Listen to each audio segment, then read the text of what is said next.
Cake بنا کر رکھے مسلمانوں کے جوانوں نے اپنی چھتوں پر، ناچنے اور گانے کی پوری تیاری کی، ڈی جے لگا کے اپنے گلی اور محلے میں رکھ کے کیا کریں گے؟ نئی سال کا جشن منائیں گے۔ ارے خدا کے بندو، ذرا اپنے سینے پہ ہاتھ رکھ کے سوچو، میرے نبی نے فرمایا مسلمان کی پہچان ہے، کوئی مسلمان پریشانی ہو تو سینے میں تکلیف کا تمہیں احساس ہونا چاہیے۔ تمہیں معلوم ہے 10 سے 12-15 ہزار بچے شہید کر دیے گئے فلسطین کی سرزمین پر، عورتیں بیوہ ہو گئی، بچے یتیم ہو گئے، پوری آبادی ویرانے میں تبدیل کی جا رہی ہے۔ ٹارگیٹ کیا ہے؟ یہودیوں کا مسجد اقصی پر قبضہ کرنا۔ یہ اور بات ہے، ہم بابانگے توہل کہتے ہیں، خبردار خبردار اے دشمنان اسلام، مسجد اقصی پر برائی سے نگاہ اٹھانے سے پہلے یاد رکھنا مسجد اقصی کل بھی ہماری تھی، آج بھی ہماری ہے، اور انشاءاللہ صبح قیامت تک ہماری رہے گی۔ وہ ہماری تھی، ہماری ہے، ہماری ہی رہے گی۔ یہ خواب دیکھنا بند کر دو، لیکن یاد رکھیں یہ خواب جس کو وہ دیکھ رہے ہیں اس کی وجہ یہ ہے کہ انہوں نے ہمارے چہرے پہ تھپڑ مار کر دیکھ لیا کہ ہم نے خاموشی سے تھپڑ کھا کے دوسرا گال پیش کر دیا۔ وہ سمجھ گئے اب اندر کوئی کسک باقی نہیں ہے، ظلم برداشت کر رہے ہیں، خاموش ہیں۔ کسی سمجھدار نے کہا تھا یہ خاموش مزاجی تمہیں جینے نہیں دے گی، اس دور میں جینا ہے تو کوہرام مچا دو۔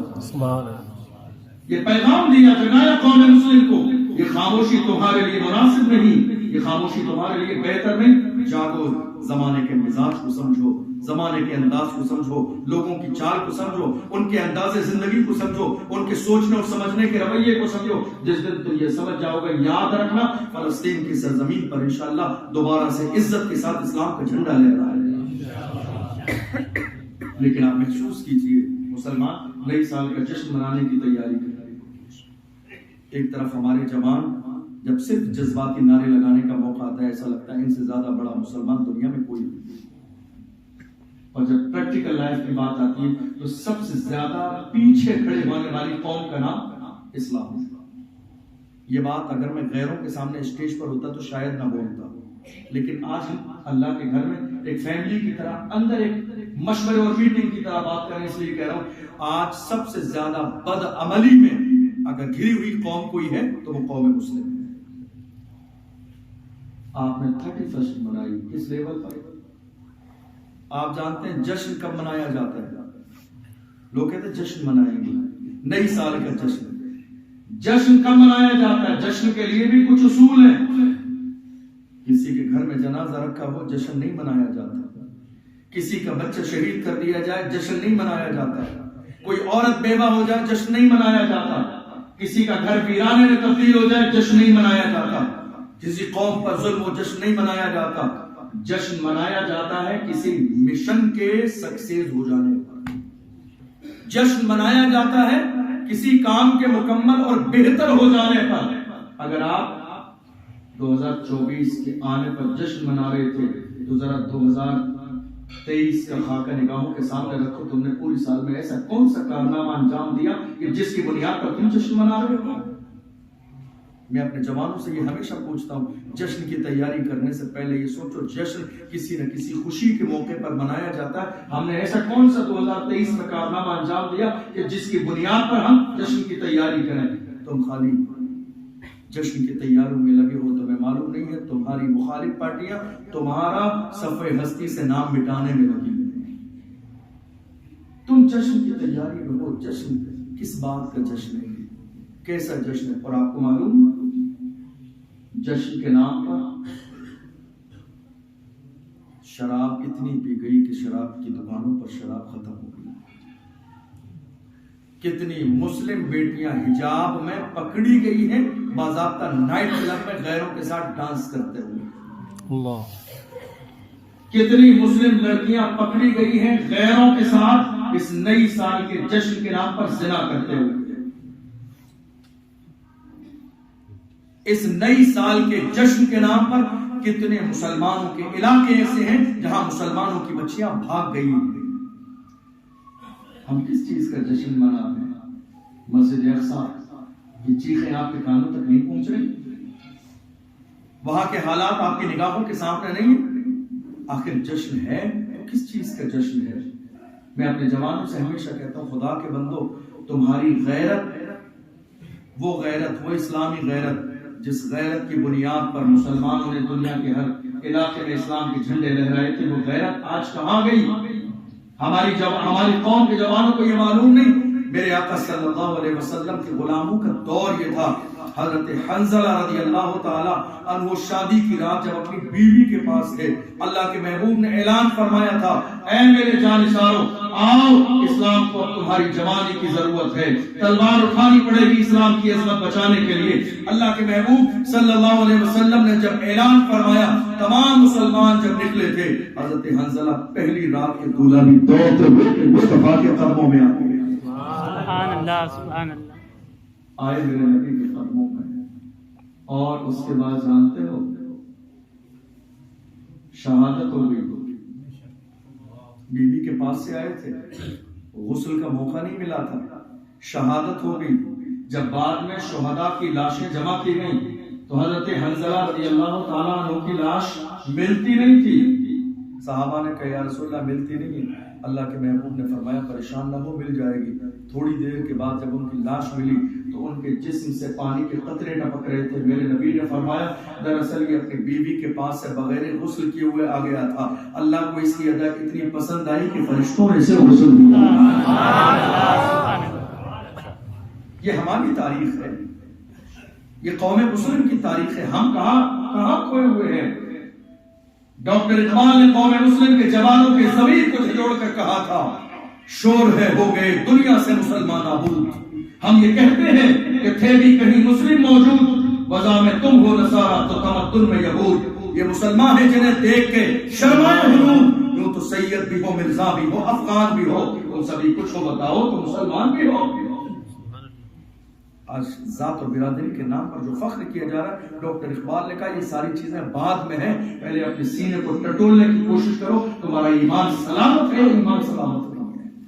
آج وہی دور ہے، آج وہی حالات ہیں، ہم نے ہر چیز کو سنبھال کے رکھا ہے اور اسی بھیڑ میں ہمارے ہاتھوں سے ہمارا ایمان چلا جا رہا ہے۔ اس وقت تین چیزیں جو ہندوستان کے حالات اور بہت غور کرنے کے بعد مجھے سمجھ میں آئی کہ یہ تین چیزیں بگڑ گئی تو حالات بگڑ گئے۔ اگر یہ تین چیزیں پھر سے سنبھل جائیں تو حالات آج بھی سنبھل سکتے ہیں۔ نمبر ایک، علماء اکرام کا آپس میں اتحاد، یہ بہت بڑی بات ہے۔ آپ کیا سمجھتے ہیں مسجد کے امام کے؟ جتنا آپ کمزور سمجھتے ہو نا، اس کے صبر کی بنیاد پر اتنی پاورفل بھی ہے مسجد کا امام۔ 1,00,000 نیتا مل کر وہ کام نہیں کر سکتے، ایک چھوٹی سی مسجد کے امام وہ کام کر سکتا ہے۔ علماء کا اتحاد، پہلی چیز علماء کا اتحاد۔ دوسری چیز ہمارے جوانوں میں اسلامی احساس کا بیدار ہو جانا، جوانوں میں اسلامی احساس کا جاگ جانا، انہیں یہ احساس ہو جانا کہ ہم مسلمان ہیں۔ جس دن ہماری قوم کے جوانوں میں یہ احساس بیدار ہو جائے گا کہ ہم مسلمان ہیں، وہ کامیابی کا پہلا دن ہے۔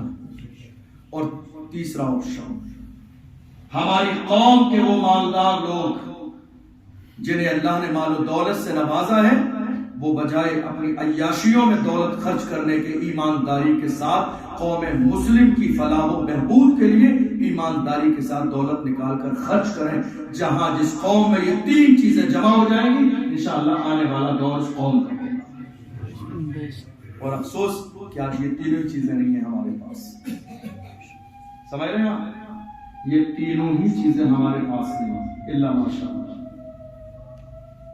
یہ تینوں چیزیں ہم سے جا چکی ہیں۔ بڑے بڑے علاقوں میں ہم لوگ جاتے ہیں، جلسوں میں تقریر کرنے، حالات پتہ کرتے ہیں۔ آج اختلاف ہمارے علماء میں اتنی سی بات پر بھی ہو رہا ہے کہ پوسٹر میں اس کا نام بڑا آ گیا، میرا نام چھوٹا کیسے آ گیا؟ بات سمجھ آ رہی ہے؟ یہ بات میں کسی پہ طنز کرنے کے لیے نہیں کہہ رہا ہوں، ہمارے تمام علماء میرے سر کے تاج ہیں، میں طنز نہیں کر رہا ہوں کسی پر۔ لیکن جو بات حق ہے وہ بولی جانی چاہیے. یا تو ہم خواب میں جیتے رہیں، اور اگر ہمیں اپنی قوم کے حالات کو بدلنا ہے تو پہلے ہمیں خود بدلنا ہوگا. جو قوم لیڈر سے محروم ہو اس قوم کا دنیا کے نقشے پر کوئی وجود نہیں رہتا ہے. ہمارے علماء ہمارے آئیڈیل ہیں، ہمارے علماء ہمارے دینی رہبر ہیں، ہمارے علماء ہمارے دینی لیڈر ہیں. ہمارے علماء کی طرف سے جب تک اتحاد کا میسج نہیں آئے گا تب تک قوم متحد نہیں ہو پائے گی. جس دن ہماری قوم کے علماء متحد ہو جائیں گے انشاءاللہ قوم ایک میدان میں آ جائے گی. بات سمجھ آ رہی؟ علماء کا اتحاد. اچھا اس میں کیا ہے؟ سب کو کوشش کرنی ہے. اگر مثال کے طور پر ایک جلسہ ہوتا ہے، کسی مسجد کا امام اس جلسے میں موجود نہیں، دعوت جانے کے بعد تو خود وہاں کی مسجد کی کمیٹی کو یہ عرض کرنا چاہیے احترام سے، حضرت آپ تشریف نہیں لے گئے تھے، کیا بات ہے؟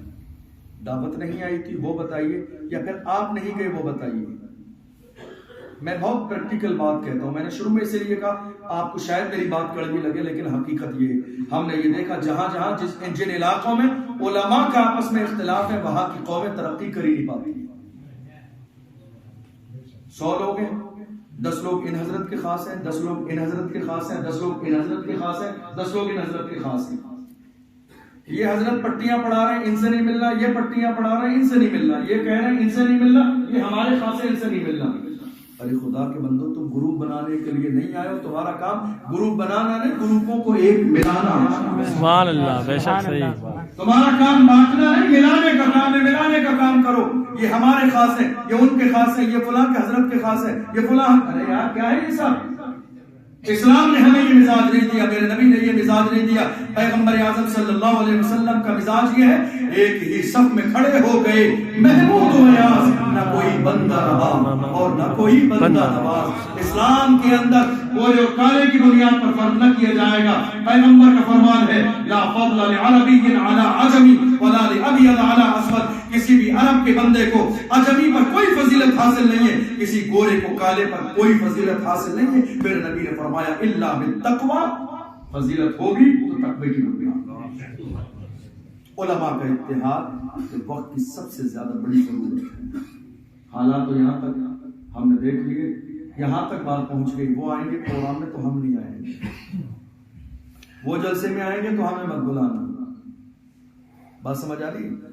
یہ ہندوستان بھر کے حالات یہ چل رہا ہے. حقیقت بہت زمانہ ہم نے اس پر بات نہیں کی، اس پر بولا نہیں کہ نہیں ہمارے لوگوں کی بات ہے، لیکن ہم اپنی فیملی کی طرح بیٹھیں، یہ بات ہمیں ڈسکس کرنی پڑے گی.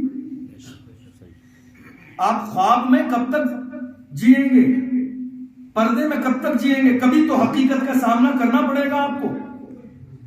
حقیقت ہے یہ سمجھنی پڑے گی. یار خدا کے بندو آج ہمارے حالات ہو گئے، اس کا پوسٹر میں بڑا نام تھا، میرا نیچے نام ڈال دیا محض اس بنیاد پر جلسے میں نہیں ہے. میرے نبی نے فرمایا من تواضع للہ رفعہ اللہ، جو اللہ کے لیے جھک جاتا ہے اللہ اسے درجوں میں بلندی عطا کرتا ہے. پوسٹر کے نام سے کیا ہوتا ہے؟ یہ پوسٹر تو آج کی پیداوار ہے. امام اہل سنت کے زمانے میں کون سے پوسٹر بنتے تھے، مگر ہے کسی کے پاس میرے امام کی مثال ہے؟ حضور تاج الشریعہ کی شان ہے کسی کے پاس؟ مفتی اعظم ہند کا تقویٰ ہے کسی کے پاس؟ مجدد الفسانی کے جلوے ہے کسی کے پاس؟ غریب نواز کی شان. سردی دیکھ رہے ہو آپ؟ سردی دیکھ رہے ہیں آپ؟ کل کتنی تاریخ ہے؟ 8 تاریخ. کل غالباً وہاں پرچم کشائی ہوگی، جا کے دیکھ لیجیے. اجمیر میں پیر رکھنے کی جگہ نہیں اس پورے علاقے میں، کوئی پوسٹر نہیں، کوئی دعوت نامہ نہیں، لیکن پوری دنیا سے بھیڑ اتنی سردی میں بھی دوڑتی ہوئی آ رہی ہے. کیوں صاحب کہاں جا رہے ہو؟ یہ نہیں کہتے ہیں اجمیر جا رہے ہیں، کہتے ہیں خواجہ نے بلایا ہے، خواجہ نے بلایا ہے. چونکہ یہ حدیث ہے، میرے نبی فرماتے ہیں جب بندہ اللہ کا ہو جاتا ہے تو اللہ جبریل سے کہتا ہے یہ بندہ میرا ہو گیا ہے، اور پھر جبریل امین اعلان کرتے تمام فرشتوں میں یہ بندہ اللہ کا مقرب ہو گیا ہے. اور پھر فرشتوں میں اعلان ہو جانے کے بعد اللہ لوگوں کے دلوں میں اس بندے کی محبت ڈال دیتا ہے. سبحان اللہ. مقبولیت اس کا نام نہیں ہے جو آج لوگ پوسٹر میں بڑا نام آنے سے مقبولیت تھوڑی ہو جاتی ہے. بات سمجھ آ رہی؟ پوسٹر میں بڑا نام آ گیا، کوئی مقبولیت کی بات نہیں ہے. لوگوں کے دلوں میں آپ کا نام ہونا چاہیے. کسی نے کہا تھا نا کھانے میں نمک کی طرح بنی ہے تو کم مگر آپ کے بغیر گزارا بھی نہیں ہوگا، ہے تو کم مگر آپ کے بغیر گزارا بھی نہیں ہوگا۔ اس لیے پہلا کام علماء کا آپس میں اتحاد۔ میں آپ لوگوں سے نہیں کہہ رہا ہوں، آپ میرے سر کے تاج ہیں، اور یہ آپ کے علاقے کی بات بھی نہیں کر رہا ہوں، مجھے معلوم نہیں کہ یہاں کے کیا معاملات ہیں، ایک عام بات کہہ رہا ہوں جو اس وقت الگ الگ شہروں میں نظر آ رہی ہے، علماء کا اتحاد۔ دوسری چیز کیا تھی؟ قوم مسلم کے جوانوں میں یہ احساس زندہ ہونا کہ ہم مسلمان ہیں۔ میں یہ بات جانتا ہوں کیوں کہہ رہا ہوں، کیونکہ آج یہ احساس زندہ نہیں ہے۔ اگر یہ احساس زندہ ہوتا تو ہمارا جوان 1000 روپے لے کے زنا کے اڈے پہ جا کے کھڑا نہیں ہو جاتا۔ اللہ، آپ جا کے پرسنٹیج نکال لیجیے، شہر قاضی صاحب بیٹھے ہوئے ہیں، ہم لوگ ہر دن ایسے حالات سے کبھی تھانے میں، کبھی کلیکٹری میں، کبھی پولیس پرشاسن کے سامنے ہوتا ہے، ایسے 1000 واقعات ہمارے سامنے ہر دن آتے ہیں۔ فلاں بندہ پکڑا گیا کیوں؟ زنا کرتے ہوئے۔ فلاں بندہ پکڑا گیا کیوں؟ شراب پیتے ہوئے۔ فلاں بندہ پکڑا گیا کیوں؟ کسی کی لڑکی کو بھگاتے ہوئے۔ سوشل میڈیا کا دور ہے، اور اس سے زیادہ وضاحت کرنا مجھے مناسب نہیں لگتا ہے کہ بات کہیں شہر ہو اور ہمارے لوگوں کی بدنامی ہو، لیکن یہ ہو رہا ہے۔ اسلامی غیرت قوم مسلم کے جوانوں میں دوبارہ سے اپنے اندر جگانی ہوگی آپ کو۔ اللہ کے محبوب صلی اللہ علیہ وسلم نے ارشاد فرمایا نکاح کو سستا کرو تاکہ زنا دشوار ہو جائے۔ آج الٹا ہو گیا، زنا اتنا آسان کام ہے، لوگ کبھی 1500 روپے میں اور کبھی فری میں بھی زنا کر کے آ جاتے ہیں، اور شادی اتنی مشکل ہو گئی کہ ایک مسلمان کو کم سے کم 5 لاکھ 10 لاکھ کا انتظام کرنا ہوتا ہے، اور ان 10 لاکھ کے لیے یا تو دکان بیچنی ہوتی ہے یا پلاٹ بیچنا ہوتا ہے، اور اگر یہ صورت نہیں نکلتی ہے تو تیسری صورت ہے لون پر یا پرسنٹیج پر پیسے لانے ہوتے ہیں۔ اب آپ سے پوچھنا چاہتا ہوں، آپ پرسنٹیج پر پیسے لائے، اسلام نے سود لینا دینا دلانا سب حرام قرار دیا۔ آپ بیٹی کی شادی میں پیسے لائے سود پر، آپ نے کھانا بنایا، اب یہ سود کے پیسوں کا کھانا مسجد کے امام سے لے کے قوم کا ہر فرد کھا رہا ہے شوق سے بیٹھ کر۔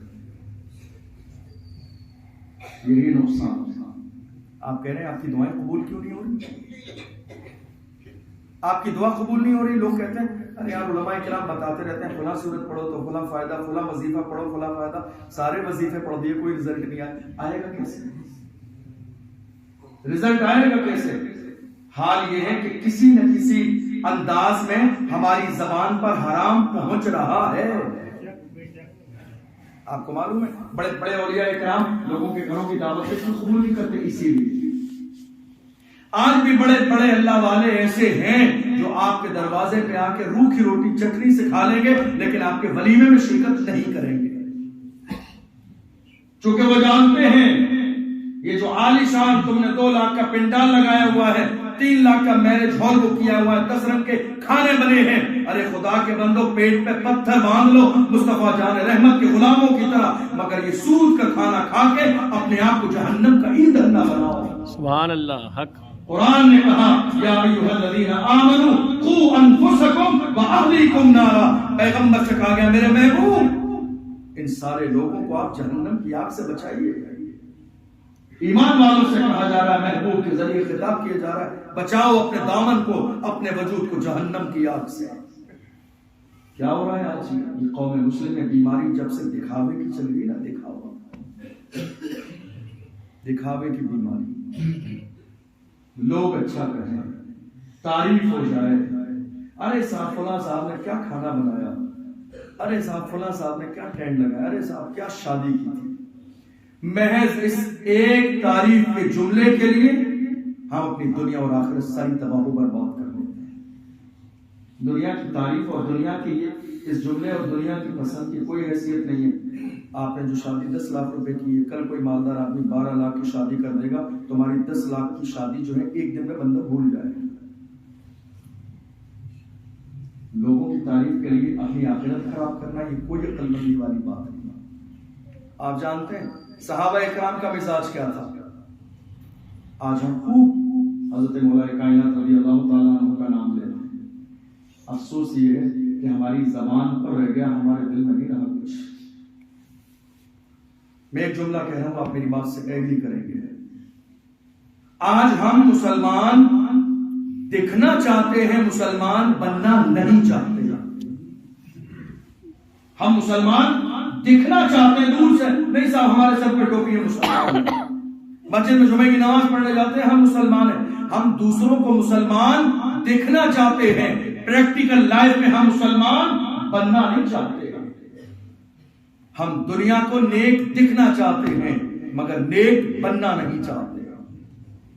یہ حال ہے آج قوم مسلم کا، ہم دیکھنا چاہتے ہیں ہم مسلمان ہیں لیکن ہم مسلمان صحیح معنی میں بننا نہیں چاہتے۔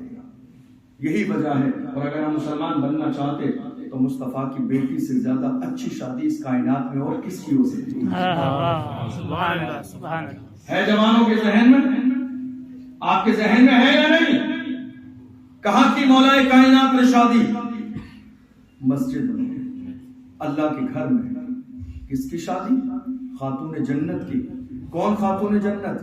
اگر خاتون جنت پہ بات کروں تو سبحان اللہ، ایسی بیٹی اس کائنات میں نہ ہوئی ہے نہ ہو سکتی ہے، نہ ایسا باپ اس کائنات میں ہوا اور ہو سکتا ہے، اور نہ ہی ایسی بیٹی ہوئی اور نہ ہی قیامت تک ہو سکتی ہے۔ وہ بیٹی خاتون جنت جن کی شان یہ ہے، اذا دخلت علی النبی صلی اللہ علیہ وسلم فقام الیہا فقبلها واجلسها فی مجلسہ، جب میرے نبی کی بارگاہ میں آتی تھی تو میرے نبی فاطمہ کے استقبال کے لیے اٹھ کے کھڑے ہو جاتے تھے۔ اتنی عظیم بیٹی جب آ رہی ہے تو میرے نبی استقبال میں اٹھ کے کھڑے ہو رہے ہیں، پیشانی کو بوسہ دے رہے ہیں، چوم رہے ہیں، اور میرے نبی اپنی مسند پہ بٹھا رہے ہیں فاطمہ، اپنی جگہ پہ میرے نبی بٹھا رہے ہیں، اور جب جاتی ہے تو میرے نبی استقبال میں اٹھ کے کھڑے ہو جاتے ہیں، اور جب تک نظر آتی ہے تو میرے نبی بیٹھتے رہتے ہیں۔ فاطمہ کے بارے میں میرے نبی نے ارشاد فرمایا، فاطمہ بضعۃ منی، فاطمہ میرے جگر کا ٹکڑا ہے۔ سبحان اللہ، سبحان۔ جس نے فاطمہ کو راضی کیا اس نے محمد کو راضی کیا، اور جس نے محمد کو راضی کیا اس نے خدا کو راضی کیا۔ یہ شان ہے خاتون جنت کی۔ ان سے زیادہ عظمت والی بیٹی اس کائنات میں نہ ہوئی ہے نہ ہو سکتی ہے۔ لیکن شان دیکھیے آپ، جب نکاح کرنے کی باری آئی تو میرے نبی نے کہا کیا؟ مسجد میں۔ قرآن سے پوچھئے مسجد میں کیوں کرنا ہے اور ہمیں کیا کرنا ہے؟ قرآن نے کہا لقد کان لکم فی رسول اللہ اسوۃ حسنہ، دنیا میں جتنے طریقے رائج ہیں ان سارے طریقوں میں سب سے بہترین طریقہ اگر کوئی ہے تو محبوب کا طریقہ ہے۔ سبحان اللہ، سبحان اللہ۔ اب اگر آپ مسلمان ہیں تو آپ کو یہ عہد کرنا پڑے گا کہ جب ہماری شادی کا موقع آئے گا تو ہماری شادی 10 لاکھ کے میرج ہال میں نہیں، مصطفیٰ کے طریقے پر انشاءاللہ ہمارا نکاح مسجد میں ہوگا۔ سبحان اللہ، سبحان اللہ، سبحان اللہ۔ آپ جانتے ہو ہماری شادیاں کیسے ہو رہی ہیں؟ ہمارے نکاح کے اسٹیج آپ کو بتاؤں، ہمارے تمام علماء اکرام سرپرستی فرما رہے ہیں، اس محفل کی حمایت تائید کریں گے اس بات کی۔ ہمارے ان نکاح کے جو اسٹیج ہیں اس پر کوئی ذمہ دار شخص آج کی تاریخ میں ہمیں نظر نہیں آتا ہے، صرف جوتے پہنا ہوا دولہا اور جوتے پہنے ہوئے دولہا کے دوست، کوئی ذمہ دار شخص نہیں ہے نکاح کے اسٹیج پر۔ اور صرف مسلمان ہی نہیں، دوستی کے نام پر اور بھی بہت سارے لوگ اس اسٹیج پر بیٹھے ہوئے ہیں، کسی کے سر پہ ٹوپی نہیں۔ کتنے لوگ ہیں؟ وضو تو کسی کا ہی نہیں ہوتا تقریباً الا ماشاء اللہ۔ کتنے لوگ اس میں ایسے بھی ہوتے ہیں جن کا غسل بھی نہیں ہوتا، ناپاک ہوتا ہے۔ آدھے سے زیادہ لوگ سب کے منہ میں گٹکا، پان، تمباکو بھرا ہوا ہے۔ آدھے دوست اس ناجائز اور حرام کام کو لیے بیٹھے ہیں، محبت میں پٹاخے چلانے کے لیے، وہ اتنا بھی انتظار نہیں کرتے کہ حضرت امام صاحب قاضی صاحب اسٹیج سے نیچے اتر جائیں پھر ہم پٹاخے چلائیں، اتنا بھی انتظار نہیں کرتے، اور اس اسٹیج پر کوئی ذمہ دار شخص موجود نہیں۔ سمجھ رہے ہیں آپ؟ اس شادی میں سب سے زیادہ اہم کام کیا تھا؟ یہ آپ کا مائرہ شادی کا حصہ نہیں ہے، یہ آپ کی ہلدی شادی کا حصہ نہیں ہے، یہ آپ کی پھول کی رسم شادی کا حصہ نہیں ہے، یہ آپ کے 50 رنگ کے کھانے کی شادی نہیں ہے، یہ صرف رسم و رواج ہے۔ اور شادی میں ہمارے یہ پھول اور یہ ہلدی اور دنیا بھر کی چیزیں یہ ہم نے غیر مسلموں سے لی ہیں، فلموں کے ذریعے، ڈراموں کے ذریعے یہ ہمارے گھر میں داخل ہو گئی۔ اصل شادی جانتے ہو کیا ہے؟ صرف نکاح۔ اور آج کسی مسلمان کا، والد کا، ماں کا، دادا کا، رشتہ دار کا، کسی ذمہ دار کا ذرے کے برابر یہ ذہن نہیں ہے کہ سب سے زیادہ امپورٹنٹ چیز یہ ہے ہمیں وہاں ہونا چاہیے، کوئی موجود نہیں۔ یہی حالات آپ جانتے ہیں۔ اللہ کے محبوب صلی اللہ علیہ وسلم نے فرمایا، سمجھیے گا اس بات کو، فرمایا جو کام اللہ کے ذکر سے شروع ہوتا ہے وہ مکمل ہوتا ہے۔ بے شک سبحان اللہ۔ علماء جانتے ہیں، حدیثوں میں بھی دیکھ لیجئے، ہدایہ کے اندر بھی باضابطہ تفصیل کے ساتھ بحث کی گئی ہے، اور جو کام اللہ کے ذکر کے ساتھ شروع نہیں ہوتا وہ مکمل نہیں ہوتا۔ اگر یہ بات سمجھ آ گئی ہے، میں بھیلواڑہ میں دارالافتاء میں بیٹھتا ہوں، صبح سے لے کر شام تک 10 لوگ آتے ہیں طلاق کے مسئلے لے کر، 2 مہینے بھی نہیں ہوئے شادی، لڑکی کے ہاتھوں سے مہندی کے نشان بھی نہیں مٹے اور طلاق کی نوبت آ گئی۔ ہم لوگ افسوس کرتے ہیں شاید یہ کہیں ایسی شادی تو نہیں جو اللہ کو ناراض کر کے ہوئی ہو، جو دین کا خون کر کے ہوئی ہو، جو مصطفیٰ کو ناراض کر کے ہوئی ہو، چونکہ میرے نبی کا فرمان ہے جہاں اللہ کا ذکر ہوتا ہے وہاں رحمتیں نازل ہوتی ہے اور وہ کام مکمل ہوتا ہے، کمی نہیں ہوتی ہے، بیچ میں رکتا نہیں ہے۔ ہماری شادیوں کا حال دیکھ لیجیے، ایک کام، دوسرا کام ولیمے کے نام پر، لمبی شادی کرنے کے نام پر سود پہ لا کے پیسے، دوسرا غلط کام،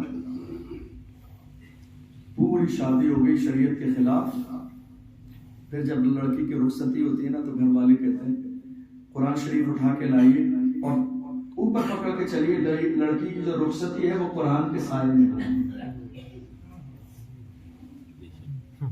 سارے کام شریعت کے خلاف کر لیں، اسی قرآن کی مخالفت کی، قرآن تمہارے گھر میں تھا، قرآن کی مخالفت کی تم نے، ہلدی کے نام پر، ڈی جے کے نام پر، ناچنے کے نام پر، تماشے کے نام پر، دکھاوے کے نام پر، سماج کے نام پر۔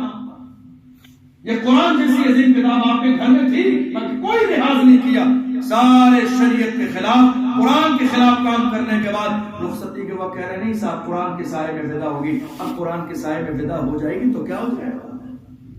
اسی قرآن کی مخالفت کی ہے آپ نے اپنی شادی پر۔ کیا آج ہمارے اس مجمع میں ایسا کوئی جوان ہے کوئی جوان ایسا جو یہ کہے انشاءاللہ میری شادی ہوگی میرج ہال میں نہیں، انشاءاللہ خاتون جنت کے طریقے پر عمل کرتے ہوئے میں نکاح مسجد میں کروں گا؟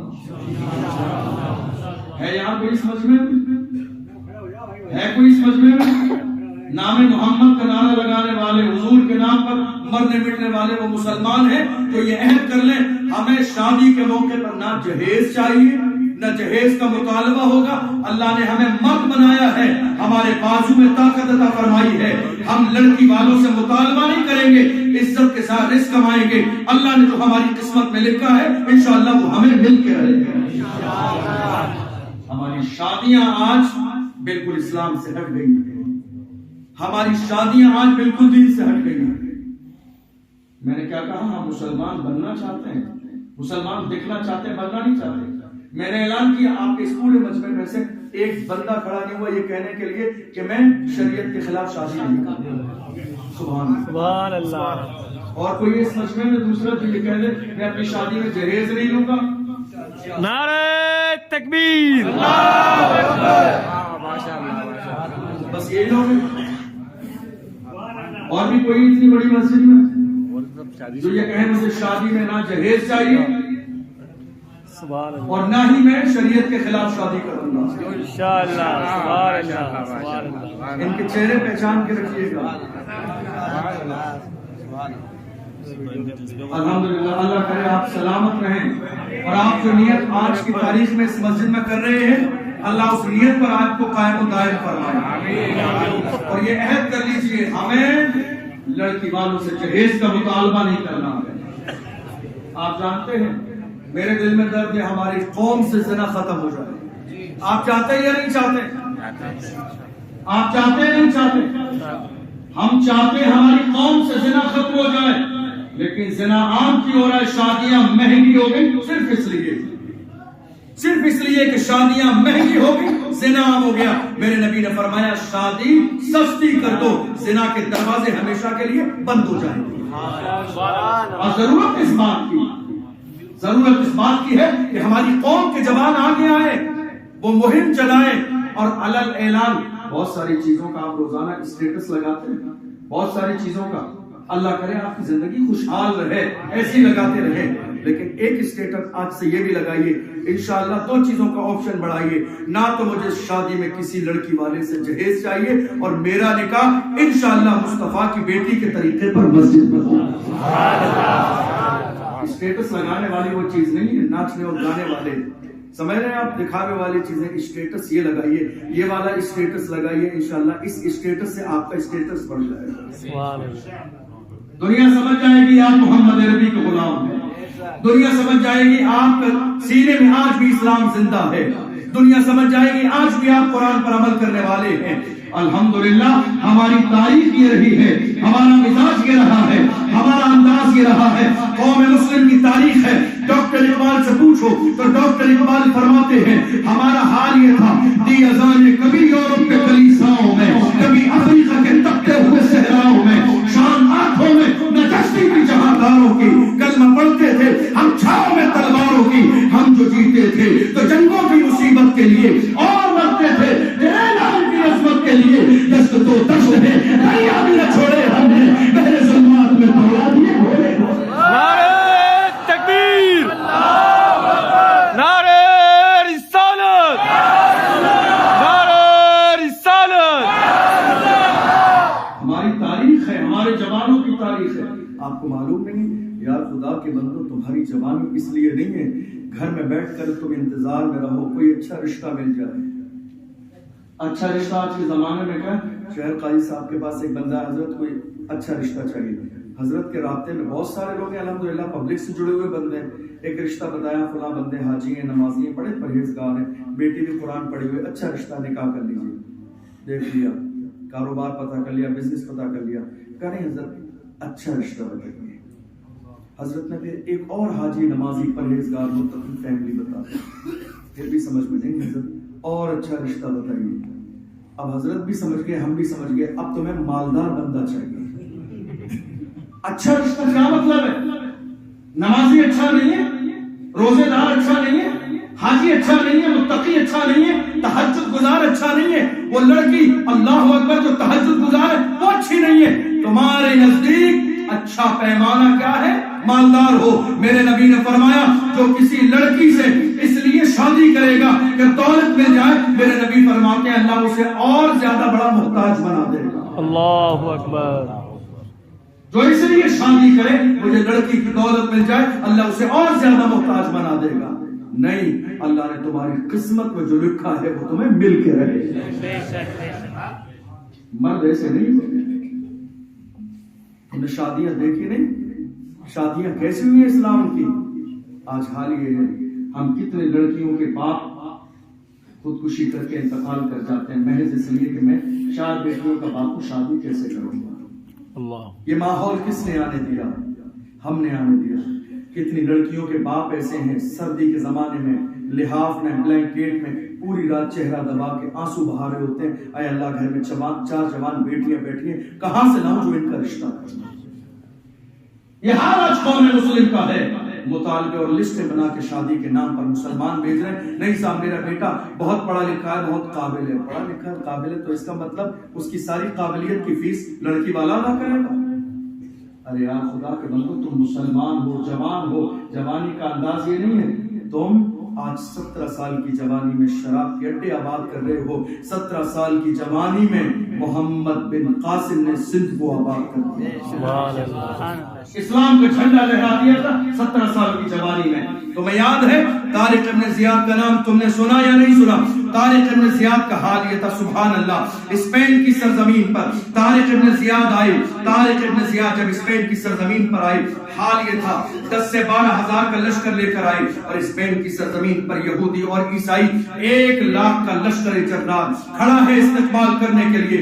اس کا استقبال مسلمانوں کا, مگر حال پول اور شور سے استقبال نہیں, ننگی تلواریں لیے کھڑے ہیں مسلمانوں کے لیے. حال یہ ہے کشتیوں میں سوار ہو کے حضرت طارق ابن زیاد 10 سے 12 ہزار کا لشکر لے کر آئے, اور جب اسپین کی سرزمین پر حضرت طارق ابن زیاد پہنچے ہیں, کشتیوں سے نیچے اترے اور ساحل سمندر پر آپ نے آگ جلائی اور کشتیوں کو خاکستر کر دیا. لوگوں نے کہا حضور والا یہ کیا معاملہ ہے, کشتیاں جلا دی آپ نے, اگر حالات بگڑ گئے تو واپس کیسے جائیں گے؟ اللہ اکبر, دیکھو لیڈر کی شان کیا ہوتی ہے. اللہ اکبر. طارق ابن زیاد نے کہا تھا میں نے کشتیاں اسی لیے جلا دی ہے تاکہ کسی مسلمان کے خیال میں یہ نہ رہے کہ ہمیں واپس بھی لوٹنا ہے. نہیں, ہم محمد عربی کے غلام ہیں, ہم حضور کے شہدائی ہیں, ہم حضور کے فدائی ہیں. ایک کلمہ پڑھنے والا اس کی شان یہ ہوتی ہے جب اس کا قدم اٹھتا ہے تو یا تو دشمن کی چھاتی پہ پڑتا ہے یا پھر جنت کی وادی پہ پڑتا ہے. سبحان اللہ. نعرہ تکبیر, نعرہ تکبیر, نعرہ رسالت, نعرہ رسالت. واپس لوٹنا نہیں ہے, لوٹنے کا آپشن نہیں ہے. 10 سے 12 ہزار کا لشکر لے کر اسپین کی سرزمین پر گئے, آباد کیا, اور اسپین کی سرزمین پر آپ جانتے ہیں 800 سال مسلمانوں نے حکومت کی. سبحان اللہ. حضرت طارق ابن زیاد نے جا کے اسلام کا جھنڈا لہرایا, اس کے بعد 800 سال حکومت کی ہے مسلمانوں نے اسپین کی سرزمین پر. یہ ہماری تاریخ ہے. اگر ہم اس زمانے میں اس جہیز کی لعنت میں شراب و شباب میں الجھ گئے ہوتے تو نہ جانے اسلام کی جو بہاریں آج ہماری نگاہوں کے سامنے ہیں, پتہ نہیں وہ بہاریں ہمیں ملتی یا نہ ملتی. لیکن یاد رکھیے سب سے بڑا طبقہ آج کی تاریخ میں جو قوم مسلم کی عزت اور آبرو بچا سکتا ہے وہ قوم مسلم کے جوان ہیں. آپ کو معلوم ہے ہم اور آپ ایک زمانے تک یہ سوچتے تھے کہ فلسطین کی سرزمین پر بسنے والے جو نوجوان ہیں وہ قیدی ہیں, قید و بند کی زندگی گزار رہے ہیں. ہم یہ سوچتے تھے, لیکن آج انہوں نے یہ ثابت کر دیا کہ 57 اسلامی ممالک قید کی زندگی گزار رہے ہیں جو ایک جملہ نہیں بول سکتے. لیکن ہم قیدی نہیں ہیں, ہم آزاد کل بھی تھے, آج بھی ہیں, اور جب تک زندہ ہیں انشاءاللہ آزاد رہیں. فلسطین کے جوانوں میں ایک جوان میڈیا والے کے سامنے انٹرویو دے رہا تھا, لیکن اس نے اپنے چہرے پہ ایک کپڑا لگایا ہوا تھا. جب اس کی ماں نے دیکھا میرا بیٹا انٹرویو دیتا ہے, چہرے پہ اس نے ماسک لگایا ہوا, کپڑا لگایا ہوا ہے. انٹرویو کے بیچ میں اس کی ماں آئی اور اپنے ہاتھ سے کپڑا کھینچ کے پھینکا, 4 غصے میں گالیاں دی اور کہا ظالم چہرہ کیوں چھپاتا ہے, تو بہادر کی اولاد ہے, بہادروں کی طرح دنیا کے سامنے کھڑا ہو جا تاکہ دنیا کو پتا چل جائے یہ محمد عربی کا غلام ہے, آپ نے کبھی مسلم نہیں ہوتے. سبحان اللہ, سبحان اللہ, سبحان اللہ. محمد عربی کے غلام ہیں, یہ کسی دور میں بزدل نہیں تھے اور نہ ہی بزدل ہو سکتے ہیں. مسجد اقصی آج بھی انتظار میں ہے کسی صلاح الدین ایوبی کے, آج بھی انتظار میں ہے. آپ جانتے ہیں ہمارے جوان تو آج شراب و شباب میں ڈوبے ہوئے ہیں, ورنہ ایک دور وہ تھا کہ جب فلسطین کا مسئلہ آیا تھا, مسجد اقصی کو آزاد کرانے کا مسئلہ آیا تھا, تو جانتے ہو یہودیوں نے, عیسائیوں نے ہر زمانے میں قوم مسلم کے سامنے اپنی سجا سجا کر تیار کر کے لڑکیاں پیش کی, مگر مسلمانوں کا حال یہ تھا کہ جب مسلمان ان کے بازاروں سے گزرتے تھے تو وہ حیران رہ جاتے تھے کہ کوئی مسلمان جوان نظر اٹھا کے بھی نہیں دیکھتا تھا. اللہ اکبر. نظر اٹھا کے بھی نہیں دیکھتا تھا. اور جب وہ پوچھتے تھے تم نے ایسا کون سا نشہ کیا ہے کہ تم دنیا کے حسن کو نہیں دیکھتے، تو وہ مسکرا کے کہتے تھے ارے جنہوں نے مصطفیٰ کا طلوہ دیکھا ہو وہ تمہارا جلوہ کیا دیکھے، جنہوں نے یار کا طلوہ دیکھا ہو، جنہوں نے یار کے جلوے دیکھے ہو، جنہوں نے گنبد خضرا کا حسن دیکھا ہو، جنہوں نے یار کی چوکھٹ چومی ہو، جنہوں نے یار کی بارگاہ میں حاضری کی ہو، تمہارے چہرے پہ وہ نور کہاں جو مصطفیٰ کی ایڑی میں ہے، جو مصطفیٰ کے تلوے میں ہے، جو شہر رسول میں ہے، جو وہاں سے لگنے والے ذرات میں ہے، ہواؤں میں ہے، فضاؤں میں ہے۔ بریلی کا امام مسکرا کے کہتا ہے سرور کہوں کہ مالکو مولا کہوں تجھے، باغ خلیل کا گلے زیبا کہوں تجھے، اللہ ہے تیرے جس میں منور کی تابش ہے، اے جان جاں میں جان تجلا کہوں تجھے، لیکن رضا نے ختم سخن اس میں کر دیا خالق کا بندہ خلق کا آقا کہوں تجھے۔ مجھے یاد آتا ہے روم کی سرزمین پر جوانوں سے خطاب کر رہا ہوں، روم کی سرزمین پر 3 مسلمان ہیں، پوری رات عبادت کرتے ہیں، روزہ رکھتے ہیں اور غیروں سے لڑائی بھی کرتے ہیں اسلام کی سربلندی کے لیے۔ ایک دور وہ آیا جال بچھا دیے گئے، 3 سگے بھائی نوجوان۔ علامہ جلال الدین سیوطی نے تفصیل سے اس واقعے کو لکھا ہے اپنی کتابوں میں۔ جال بچھا دیا گیا اور ان 3 جوانوں کو، 3 سگے بھائیوں کو گرفتار کر لیا اور عیسائی بادشاہ کے سامنے لے جا کر پیش کر دیا۔ پورا دربار لگا ہوا ہے۔ بادشاہ نے کہا اسلام چھوڑ دو، عیسائی بن جاؤ، عیسائی بنو گے تمہیں عزت ملے گی، اور اگر عیسائی نہیں بنو گے تو تمہاری جان چلی جائے گی۔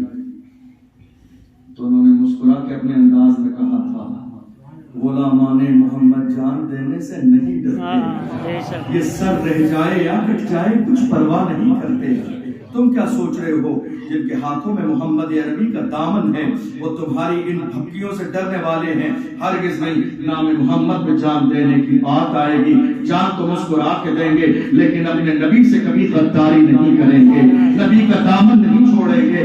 یا رسول اللہ، ہمارا تو حال یہ ہے، جشن صدیق اکبر کا دور ہے، الگ الگ صدیق اکبر کے نام لیے جا رہے ہیں، مگر میں کہتا ہوں صدیق اکبر کی پوری زندگی سمجھنا ہو تو بریلی کے تاجدار کا ایک شعر سمجھ لو، اور وہ شعر جس کا حال یہ ہے کہ پاکستان کی سرزمین سے علامہ خادم حسین رضوی نے اس ایک مصرے کو اتنا پڑھا کہ امریکہ سے لندن تک خادم حسین رضوی کی آواز پہنچ گئی، اور انہوں نے پکار کے کہا تھا انہیں جانا انہیں مانا نہ رکھا ہے سے کام، للہ الحمد میں دنیا سے مسلمان گیا، جان و دل ہوش و خیرت سب تو مدینے پہنچے، تم نہیں چلتے رضا سارا تو سامان گیا۔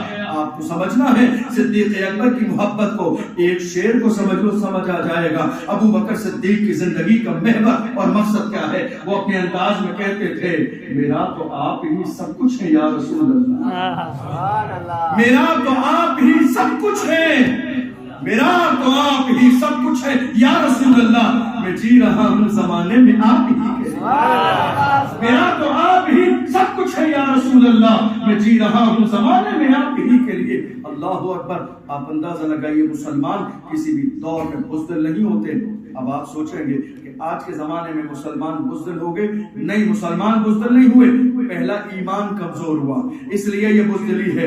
جس دن 100% تمہارے سینے میں ایمان مضبوط ہو جائے گا، یاد رکھنا دنیا کی ہر طاقت تمہارے قدموں میں اپنا سر جھکائے گی، اس لیے کہ یہ ہماری پرانی تاریخ رہی ہے۔ ہم تو پوری دنیا کے سامنے کہتے ہیں ہند کو ناز ہے جس پر وہ نشانی ہم ہیں، تاج اور لال قلعے کے یہاں بانی ہم ہیں، نہ گھبراؤ مسلمانوں خدا کی شان باقی ہے، ابھی اسلام زندہ ہے، ابھی قرآن باقی ہے۔ یہ دشمن کیا سمجھتے ہیں جو اپنے دل میں ہنستے ہیں، ابھی تو کربلا کا آخری میدان باقی ہے۔ نعرہ تکبیر، نعرہ رسالت۔ اللہ کے محبوب صلی اللہ علیہ وسلم کا اپنے ہاتھ سے دامن چھوڑ دو۔ ان تینوں بھائیوں نے کہا نہیں، جان جاتی ہے جاتی رہے، نام محمد پہ ہم جان دے دیں گے لیکن دامن نہیں چھوڑیں گے۔ اس عیسائی بادشاہ نے جانتے ہیں کیا کیا؟ ایک بہت بڑا برتن منگایا، کڑھائی جس کو ہماری زبان میں کہتے ہیں، زیتون کا تیل منگایا، آگ جلوائی بھرے دربار میں، زیتون کا تیل ڈالا گیا، زیتون کا تیل کھولا دیا گیا، اور زیتون کا تیل کھول جانے کے بعد، گرم ہو جانے کے بعد بڑے بھائی کو اٹھایا، زیتون کے تیل میں ڈال دیا۔ یہ مسلمان تھے، یہ کلمہ پڑھنے والے تھے، یہ مومن تھے، یہ عاشق رسول تھے۔ ہم شراب پی کے کہہ رہے ہیں عاشق رسول ہیں، ہم زنا کر کے کہہ رہے ہیں عاشق رسول ہیں، ہم برائی کر کے کہہ رہے ہیں عاشق رسول ہیں، ہم کینہ رکھ کے کہہ رہے ہیں عاشق رسول ہیں، ماں باپ کو گھر سے باہر نکال کے کہہ رہے ہیں عاشق رسول ہیں، مسجد میں ہم جمعے کے دن بھی کبھی جمعہ پڑھنے نہیں جاتے، ہم کہہ رہے ہیں ہم عاشق رسول ہیں، بدگمانی کا بازار گرم ہے، ہم عاشق رسول ہیں، 2.5% سال میں ایک بار بھی ایمانداری سے زکات نہیں دیتے، پھر بھی ہم کہہ رہے ہیں عاشق رسول ہیں، پڑوسیوں کے حقوق ادا نہیں کرتے، پھر بھی ہم کہہ رہے ہیں عاشق رسول ہیں، غیر کی بیٹی پر ہماری نظریں بگڑی ہوئی ہیں، پھر بھی ہم دعوے دار ہیں، عاشق رسول ہیں۔ دیکھو عشق کا دعویٰ ہے، دیکھو عاشق رسول ایسے ہوتے ہیں۔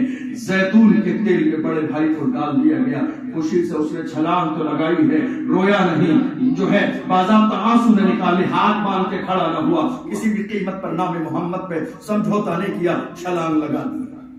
اور دوسرے جو 2 بھائی ہیں وہ بھی روئے نہیں، جا کے ہاتھ پیر نہیں پکڑے کہ نہیں صاحب بھائی کو معاف کر دیں، ہم اسلام چھوڑ دیتے، دور کھڑے ہوئے مسکرا رہے ہیں۔ ان سے پوچھو جا کے، تمہارا جوان بھائی کھولتے ہوئے زیتون کے تیل میں جا رہا، جان دینے کے لیے مسکرا رہے ہو، جان جا رہی ہے، تو وہ مسکرا کے کہیں گے جان دے دی اسی کی تھی، جان دے دی اسی کی تھی، حق تو یہ ہے کہ حق ادا نہ ہوا، جان دے دی اسی کی تھی، حق تو یہ ہے کہ حق ادا نہ ہوا۔ بڑے بھائی کو ڈال دیا گیا، جام شہادت نوش کر لی، دوسرے بھائی کا نمبر آیا، دوسرے بھائی کو ڈال دیا گیا، جام شہادت نوش کر لیا۔ تھوڑی دیر کے بعد جب سب سے چھوٹے ایک نوجوان، بالکل نوجوان، اس کا نمبر آیا، ڈالنے ہی والے تھے، وزیر نے کہا نہیں حضور اس کو مجھے دے دیجیے، نوجوان ہے، یہ تو بالکل کچا ہے اپنے مذہب میں، اپنے گھر لے جاتا ہوں، تھوڑے دن اس کو پیار سے سمجھاؤں گا، نوجوان ہے، ابھی اس کا دل بالکل صاف ستھرا ہے، میں اس کو عیسائی بنا لوں گا۔ بات سمجھ میں بھی چھوڑ دیا، لے گئے اپنے گھر میں ایک کمرے میں لے جا کے بند کر دیا۔ خوبصورت اپنی حسین بیٹی سے کہا بیٹی تیرے جلووں کو دیکھنے کے لیے یہاں کے تمام لوگ جو ہے بے چین رہتے ہیں، میری بیٹی تجھے کام یہ کرنا ہے کہ اس جوان کا ایمان خراب کرنا ہے۔ یہ آج جو ہو رہا ہے یہ کوئی نئی بات نہیں ہے، ہمارے ایمان کو خراب کرنے کے لیے ہمیشہ شراب و شباب کا استعمال کیا گیا ہے۔ کہ بیٹی تیری ذمہ داری یہ ہے جب رات ہو جائے، رات کا سناٹا چھا جائے، تو پورا سنگھار کرنے کے بعد، تیار ہو جانے کے بعد اس لڑکے کے حجرے میں جانا۔ تجھے دیکھنے کے لیے جوان ایک نظر کے لیے بے چین رہتے ہیں، پوری رات اس کے ساتھ رہے گی تو اس کا ایمان مچل جائے گا اور کہیں نہ کہیں تیرے ساتھ گناہ میں ملوث ہو جائے گا اور ایمان خراب ہو جائے گا، عیسائی بن جائے گا۔ اللہ اکبر۔ جب رات کا اندھیرا چھایا، جب لوگ اپنے بستروں پہ آرام کرنے کے لیے چلے گئے تو وہ نوجوان لڑکی تیار ہوئی اور تیار ہو جانے کے بعد اس لڑکے کے روم میں آئی، اس نے دیکھا کہ وہ سجدے میں ہے۔ اللہ اکبر، سبحان اللہ، سجدے میں ہے۔ اس نے سوچا تھوڑی بہت دیر میں اس کی جو بھی عبادت ہے بھی مکمل ہو جائے گی، پھر جیسے ہی میری چہرے کو ایک طرف دیکھے گا دیوانہ بن جائے گا۔ پوری رات انتظار میں رہی، سجدہ مکمل ہی نہیں ہوا، پوری رات انتظار میں ہے، مگر مجال ہے کہ یہ اللہ کا دیوانہ کسی دنیا کی طرف دیکھ لے۔ اور یہ دیوانے بھی بڑے عجیب ہوتے ہیں، ہم تو اپنے انداز میں کہتے ہیں دیوانے کی نظروں کو جہاں دیکھ رہا ہے، دیوانہ خدا جانے کہاں دیکھ رہا ہے۔ دیوانے کو تحقیر سے دیوانہ نہ کہنا، دیوانہ بہت سوچ کے دیوانہ بنا ہے۔ اللہ اکبر۔ پوری رات ہو گئی، فجر کا وقت آیا مگر اس نے ایک نظر بھی اٹھا کے نہیں دیکھا۔ جب ایک نظر بھی اٹھا کے نہیں دیکھا، جب دن کا اجالا نکل آیا، باپ کے پاس گئی۔ باپ تو بہت خوش تھا میری بیٹی کے چہرے کو دیکھنے کے لیے، لوگ بے چین و بے قرار رہتے ہیں، ایک رات میں میری بیٹی نے اس جوان کے ایمان کو خراب کر دیا ہوگا۔ باپ بڑی خوشی سے حساس بشاس چہرے کے ساتھ گھوم رہا تھا، جب بیٹی آئی مرجھائے ہوئے چہرے سے، کیا ہوا بیٹی؟ کہا ابا آپ نے جس مشن کے لیے بھیجا تھا آج شاید اس کی کوئی خاص رات تھی، اس لیے اس نے میری طرف ایک نظر اٹھا کے بھی نہیں دیکھا۔ باپ نے کہا کوئی بات نہیں، اتنی جلدی نہیں ہے، آج پھر چلی جانا، آپ ذرا غور کیجئے۔ یہ چلتی رہی، 2 دن گئی، 4 دن گئی، 6 دن گئی، 10 دن گئی، 15 دن گئی، 20 دن گئی، 25، 30، 35، 40 دن ہو گئے ہیں جاتے ہوئے، مگر اس جوان نے ایک نظر بھی اٹھا کے نہیں دیکھا۔ 40 دن کا زمانہ گزر گیا۔ میں جوانوں سے کہتا ہوں تم رویا مت کرو، تم کہتے ہو آج ہماری کوئی سننے والا نہیں ہے، ہمارا نام لسٹ میں تھانے میں پہنچا دیا جائے، کوئی ہمیں چھڑانے والا نہیں ہے۔ اپنے اندر خود وہ طاقت اور ہمت اور جوہر پیدا کرو کہ تمہارے اوپر کوئی بری نگاہ ڈالنے والا نہ ہو۔ لیکن یاد رکھو اللہ کے محبوب کا فرمان ہے جو قوم زنا میں ملوث ہو جاتی ہیں ان کے حوصلے پست ہو جاتے ہیں، جو قوم زنا میں ملوث ہو جاتی ہیں وہ تباہ و برباد ہو جاتی ہیں۔ جن قوموں میں زنا ہوتا ہے، جن علاقوں میں زنا ہوتا ہے وہاں رحمت کی بارشیں نازل نہیں ہوتی، جن علاقوں میں زنا ہوتا ہے وہاں اللہ اکبر تباہیاں آتی ہیں، مصیبتیں آتی ہیں، بربادی آتی ہے۔ اور جو انسان زنا کرتا ہے اس کے چہرے سے نور ختم کر دیا جاتا ہے، جو انسان زنا کرتا ہے اس کی دعائیں قبول نہیں کی جاتی، جو انسان زنا کرتا ہے باضابطہ اس کے گھر کی خیر و برکت ختم ہو جاتی ہے، جو انسان زنا کرتا ہے اس کی عمر کم کر دی جاتی ہے، جو انسان زنا کرتا ہے لوگوں کے دلوں میں اس کے لیے نفرت ڈال دی جاتی ہے، جو انسان زنا کرتا ہے اس کی زندگی میں خوشحالی نہیں رہتی، جو انسان زنا کرتا ہے اس کی پوری زندگی تباہ و برباد ہو جاتی ہے۔ زنا کی تباہی نہیں۔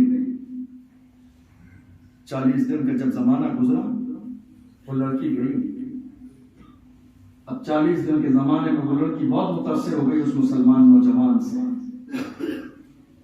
قریب گئی، جا کے بیٹھی، اور جیسے وہ اپنی نماز سے فارغ ہوا تو کہا جوان تو نے ایسا کون سا نشہ کیا ہوا ہے، ایسا کون سا نشہ کیا ہوا ہے تو نے آج تک جو میری طرف نگاہ اٹھا کے نہیں دیکھا؟ اس نے مسکرا کے کہا تھا میں مصطفیٰ کی جام محبت کا مست ہوں، یہ وہ نشہ نہیں جسے ترشی اتار دے، میں مصطفیٰ کی جام محبت کا مست ہوں، یہ وہ نشہ نہیں جسے ترشی اتار دے۔ ہم حضور کے سچے غلام ہیں اور اس غلامی میں اور حضور کے حسن میں اتنے گم ہو گئے ہیں اب دنیا کی کوئی چیز ہمیں نظر آتی نہیں ہے۔ اللہ اکبر، وہ جوان لڑکی اتنی متاثر ہوئی۔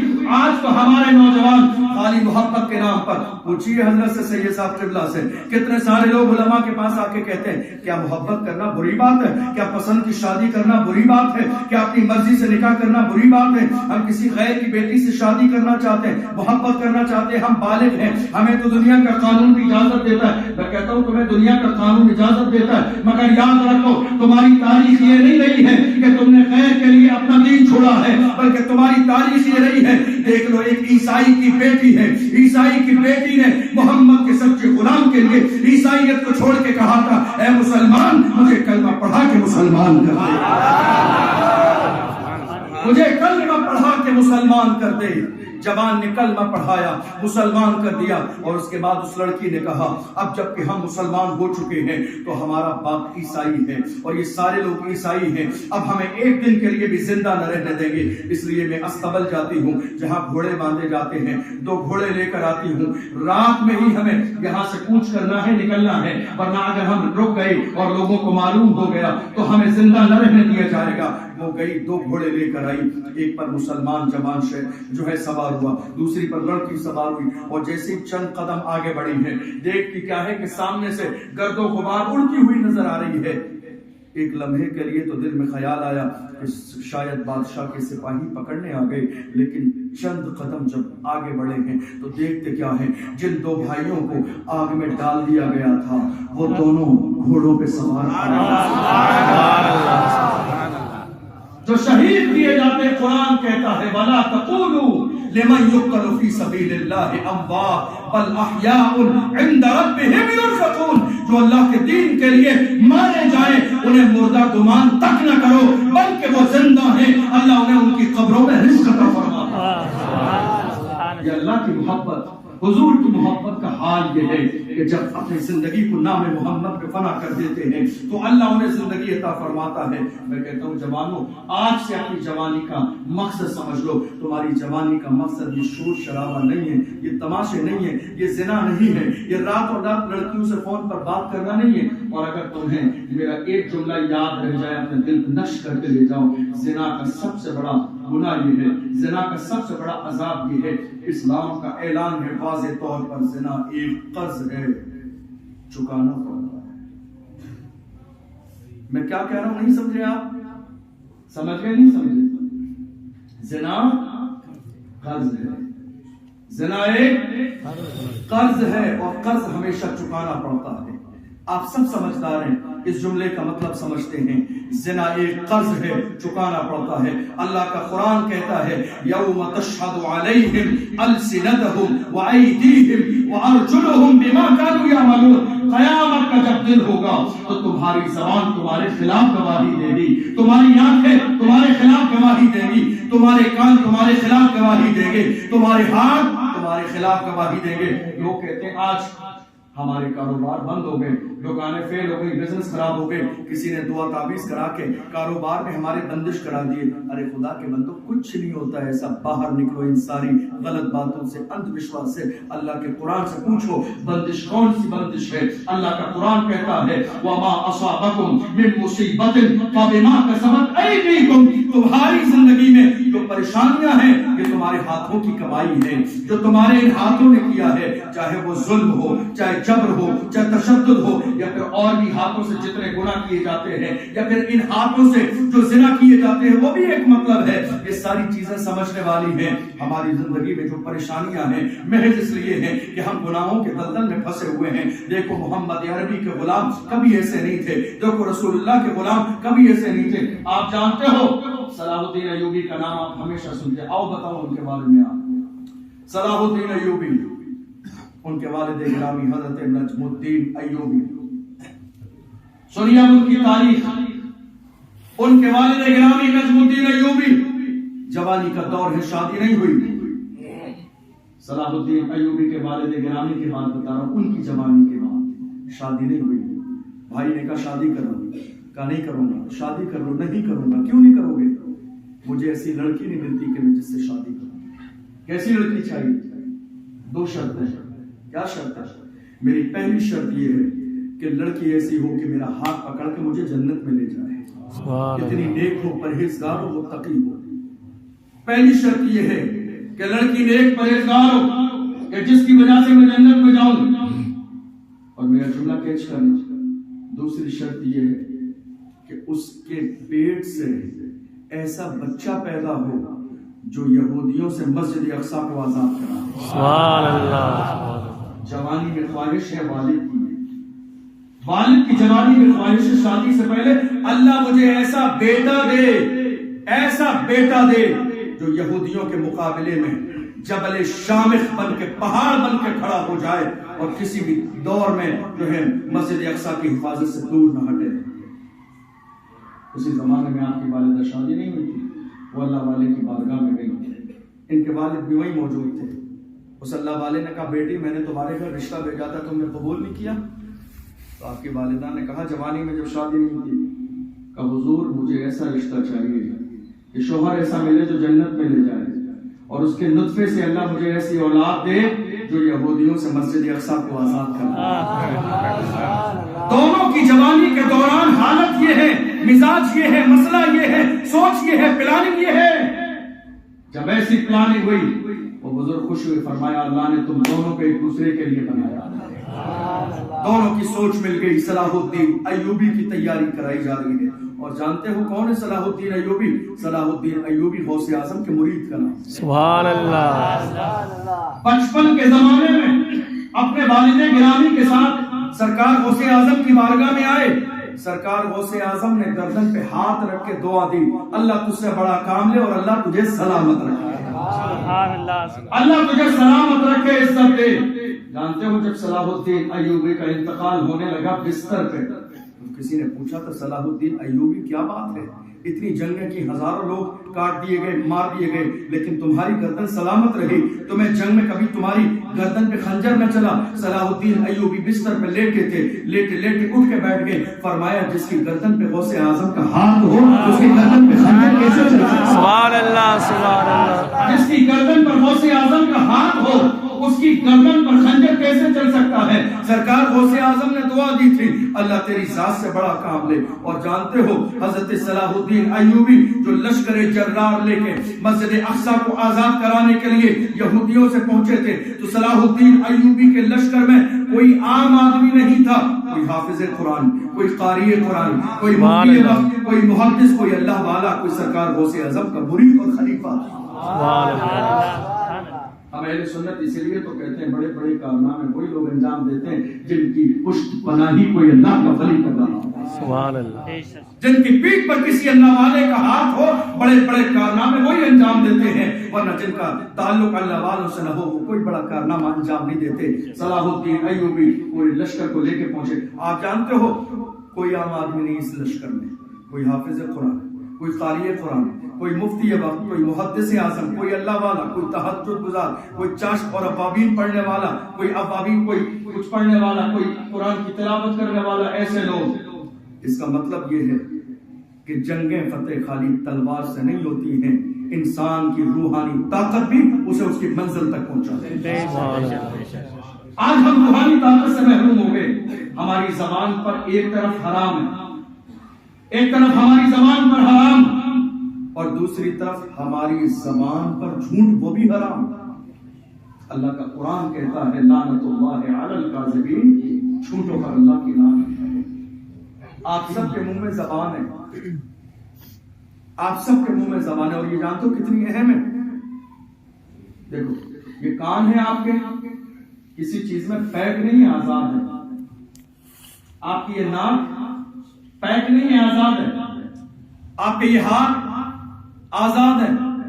لیکن اللہ نے دانت جو 32 ہیں, زبان کو 32 دانتوں کے بیچ میں پیک کر کے رکھا,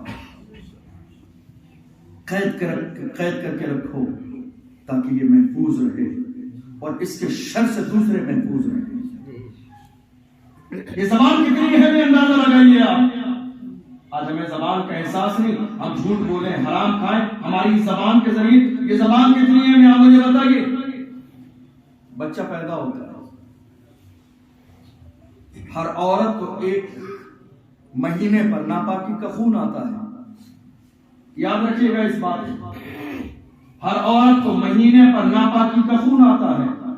لیکن شادی کے بعد وہی عورت جب حاملہ ہوتی ہے تو وہ خون بند ہو جاتا ہے, اور وہ مہینے پر آنے والا ناپاکی کا خون جانتے ہو کہاں جاتا ہے؟ اس بچے کے اندر.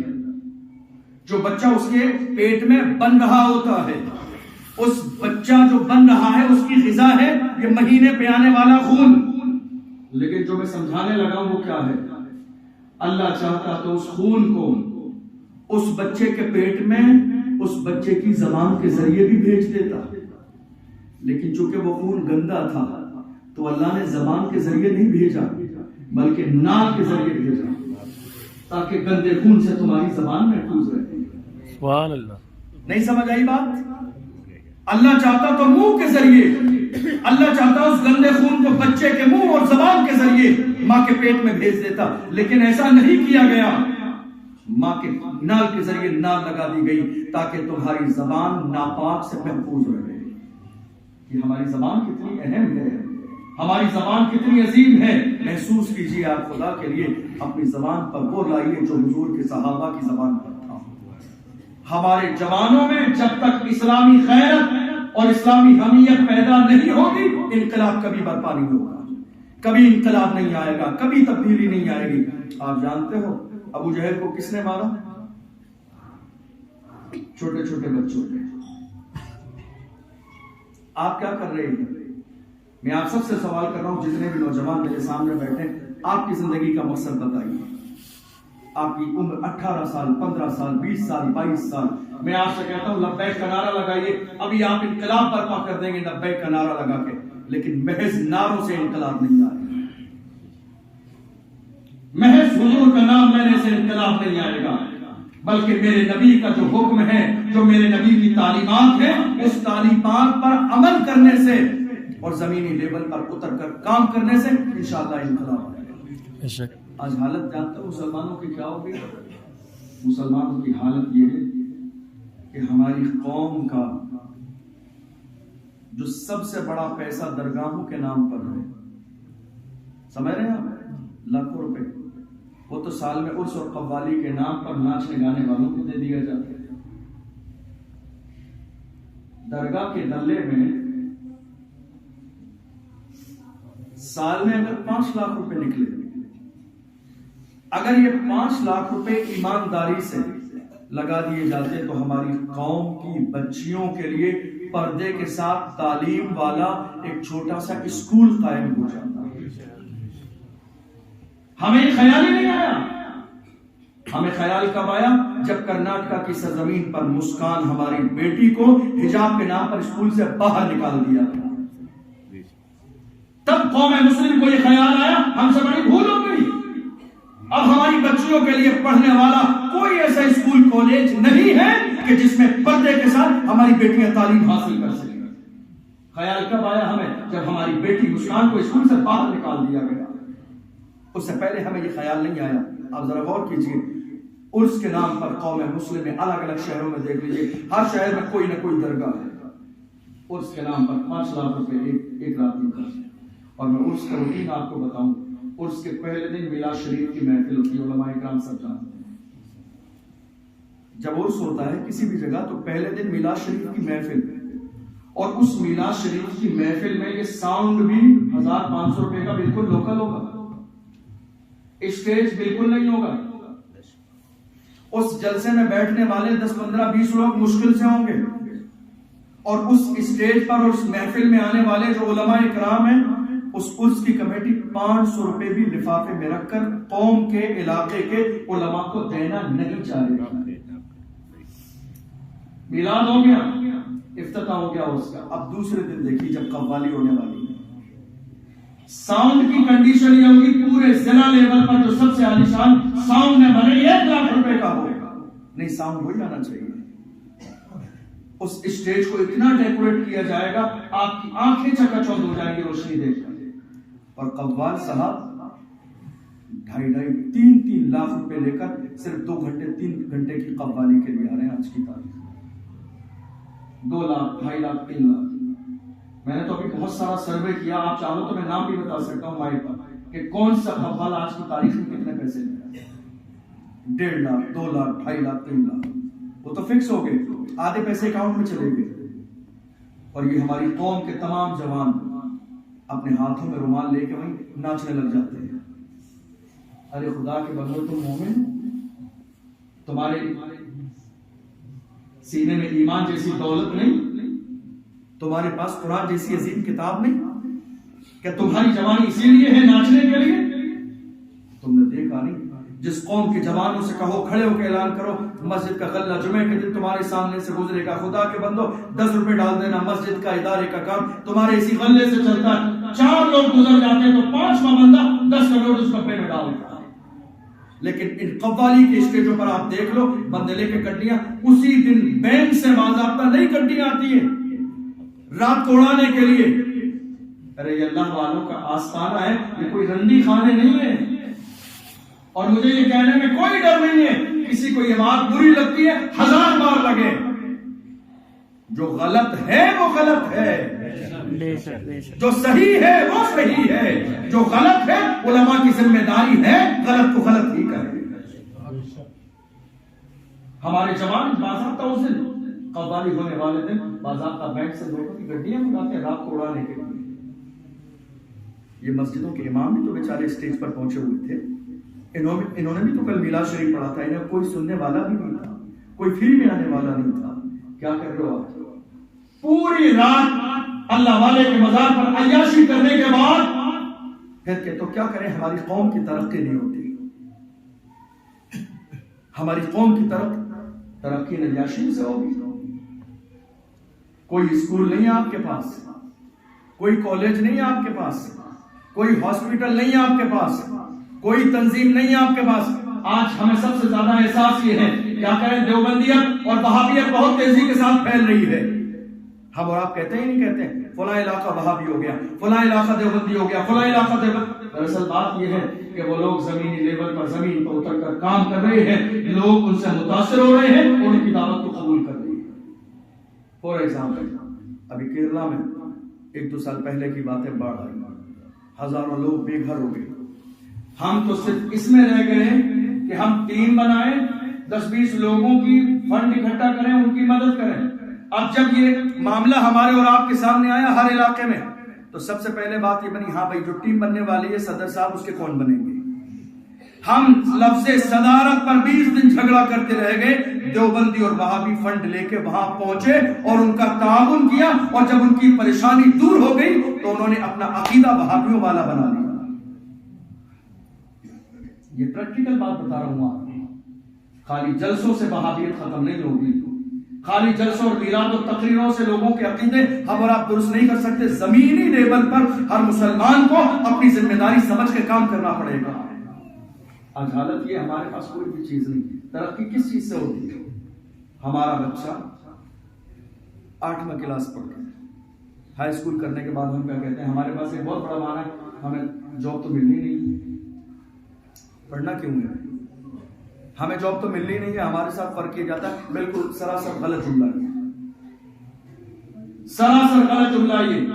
یہ صرف اپنے نفس کو تعلیم سے دور کرنا ہے. ایسا نہیں ہے.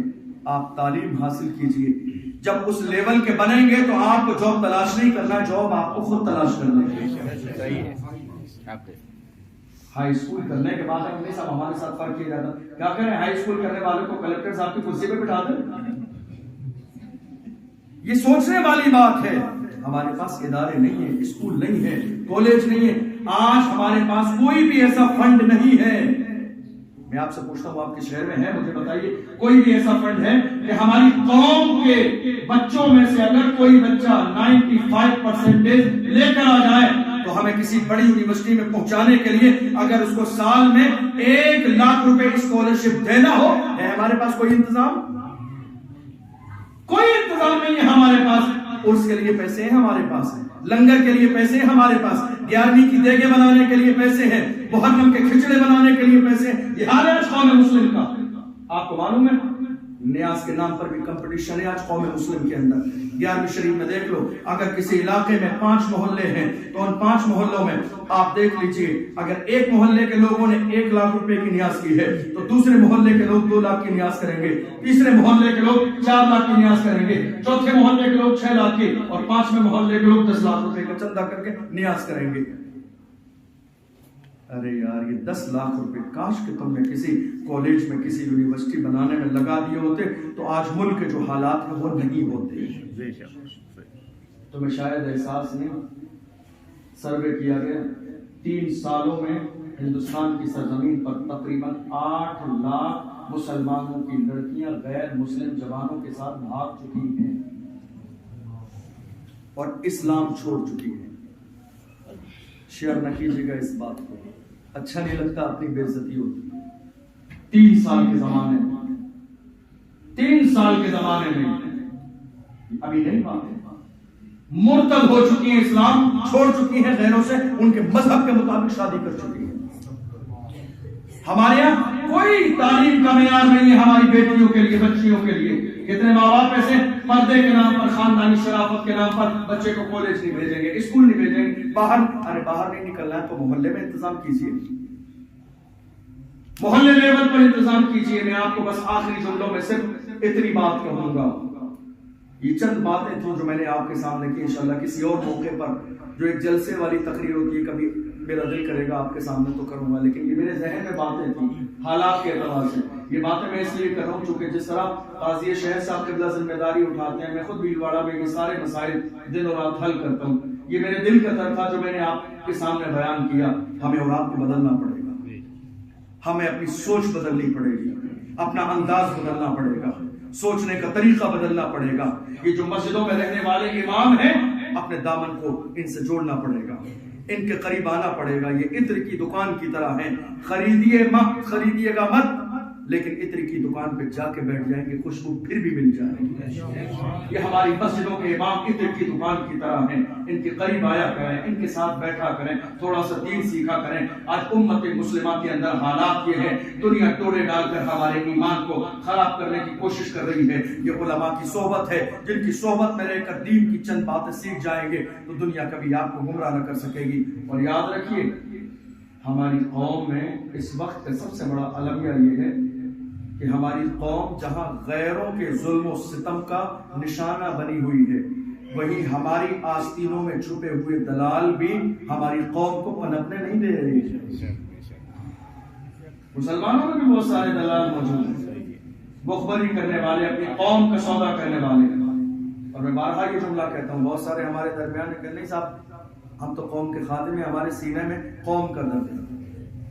ایسے لوگ دیکھے نہیں دیکھے آپ نے؟ کب سے کام کر رہے ہیں قوم کے لیے؟ 20 سال سے کام کر رہے ہیں، ہمارے سینے میں قوم کا درد ہے۔ میں کہتا ہوں خدا کے بندے جا کے اپنے سینے کی ECG کراؤ کسی اچھے ڈاکٹر سے، کہیں دل کی بیماری کا درد نہ ہو۔ قوم کا درد اگر تمہارے سینے میں ہے، قوم کے حالات پھر بھی اتنے بدتر ہیں۔ بات سمجھ آ رہی نہیں آ رہی؟ میرے نبی کی زندگی کے حالات دیکھو، پیغمبر اعظم صلی اللہ علیہ وسلم نے مدینے میں 10 سال کا حال یہ ہے، پیغمبر نے 10 سال مدینے میں رہ کے پوری دنیا میں اسلام کا جھنڈا لہرا دیا۔ دیکھو ابو بکر صدیق کے دور کو 2 سال کچھ مہینے خلیفہ رہے حضرت ابو بکر صدیق رضی اللہ عنہ، اور حال یہ ہے دنیا کے الگ الگ خطوں میں اسلام کا جھنڈا لہرا دیا۔ جب دین کا کام محبت اور خلوص کی بنیاد پر ہوتا ہے، اس کی بنیاد ہی اللہ کی رضا کے لیے ہو، اللہ اسے کامیاب کر دیتا ہے۔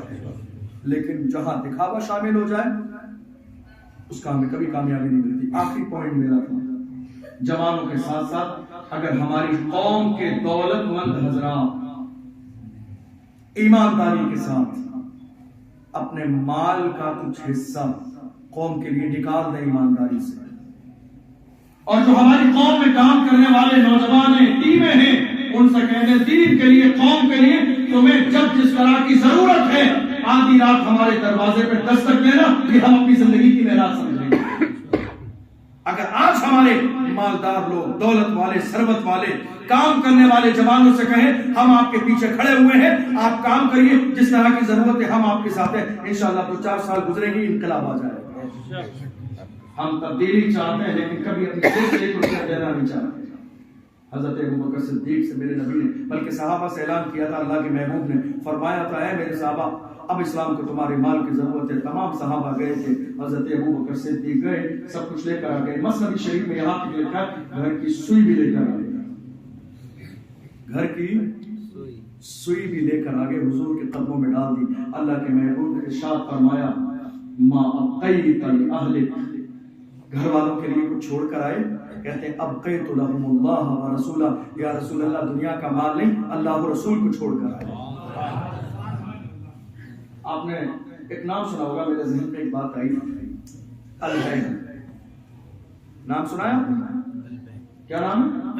البیک ایک کمپنی ہے، جو لوگ حج اور عمرہ کرنے گئے ہوئے ہیں، جو پڑھے لکھے لوگ ہیں وہ اس کمپنی کے بارے میں بہت اچھے سے جانتے ہیں۔ اس شخص نے زندگی میں بہت کوشش کی کامیاب ہونے کی، کامیاب نہیں ہوا۔ سعودیہ گیا، پھر واپس آیا، پھر وہاں گیا، لاسٹ میں پھر اس نے سعودیہ میں جا کے کام شروع کیا۔ تو اس نے یہ چکن فرائی وغیرہ کا کام شروع کیا، برانڈ بنائی، اور اس نے یہ ارادہ کر لیا کہ میرا جو مال بکنے والا ہے ہر پارسل پر میں 1 ریال اللہ کے دین کے لیے الگ نکالوں گا۔ سبحان اللہ۔ 1 ریال ہر ایک پارسل پر اللہ کے دین کے لیے الگ نکالوں گا۔ اس نے یہ ارادہ کر لیا، وہ دنیا سے چلا گیا، اس کی اولاد یہیں وہ چلی گئی، نہ جانے کتنے لوگ بدل گئے۔ آج حال یہ ہے، جا کے دیکھ لیجیے دنیا کے اسلامی کتنے ممالک میں اس کی برانچیں کھلی ہوئی۔ حج کے موقع پر ہزاروں کی تعداد میں لوگ لائن لگاتے ہیں، 10 دن گزر جاتے ہیں، لوگوں کا البیک جو پارسل لینے کا ہے نمبر نہیں آتا۔ صحیح۔ جو لوگ اللہ کے دین کے لیے حصہ مقرر کر لیتے ہیں، کامیابی کا ایک انداز یہ بھی ہے۔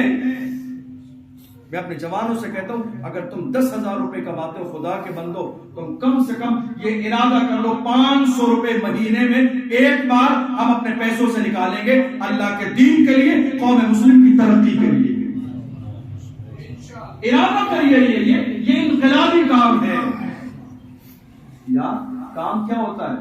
خدا کے بندو، ایک کام یہ بھی ہو سکتا ہے، آپ ایک ایسا بجٹ بنائیے کہ ہماری قوم کے جو غریب بچے ہیں، جو اسکول کالج نہیں گئے، ہم ایک ایسا فنڈ تیار کریں کہ ہمارے فنڈ سے کسی کا بچہ اسکول چلا جائے. کتنی غریب بچے ہیں ہمارے.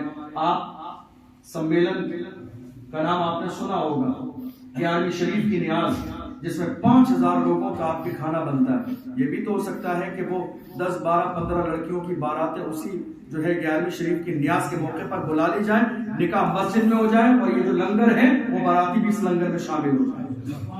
یہ کرنے والے کام ہیں. تمہاری کوشش سے کسی غریب کی بیٹی کا گھر آباد ہو گیا, اللہ تمہاری دنیا کو آباد کر دے گا, آخرت بھی بہتر بنا دے گا. اس لیے میں آپ سب سے گزارش کروں گا, سردی کا موسم ہے اور بہت زیادہ لمبا کرنا مناسب نہیں, میں آپ سب سے گزارش کروں گا, یہ جو فکر امت جو ٹیم ہے, اور اس میں بہت سارے ہمارے بھائی ہیں, حافظ غلام علی صاحب اور ان کی پوری ٹیم, میں آپ سب سے گزارش کروں گا خدا کے لیے اپنے آپ کو ذرا سا تیار کریں دین کے لیے. آپ محمد رسول اللہ کے غلام ہیں. حالات اس وقت اندرونی اتنے خراب ہیں آپ سوچ بھی نہیں سکتے. اس لیے ہاتھ پہ ہاتھ دھرے بیٹھے رہیں گے تو وہ دن دور نہیں کہ قیامتیں ہمارے دروازے پہ دستک دیں گی. اب وہ وقت ہے کہ ہمیں اٹھنا پڑے گا, سوچنا پڑے گا, کوئی منصوبہ کوئی پلاننگ تیار کرنی ہوگی, اور اس کے بعد جب ہم پوری تیاری کے ساتھ اٹھیں گے اپنی قوم کے جوانوں کے لیے, اپنی بیٹیوں کے لیے, بچوں کے لیے, فیوچر کے لیے, مستقبل کے لیے, اور کوشش کریں گے تو انشاءاللہ اللہ ہمیں اور آپ کو کامیابی عطا فرمائے گا. اللہ کی بارگاہ میں دعا ہے.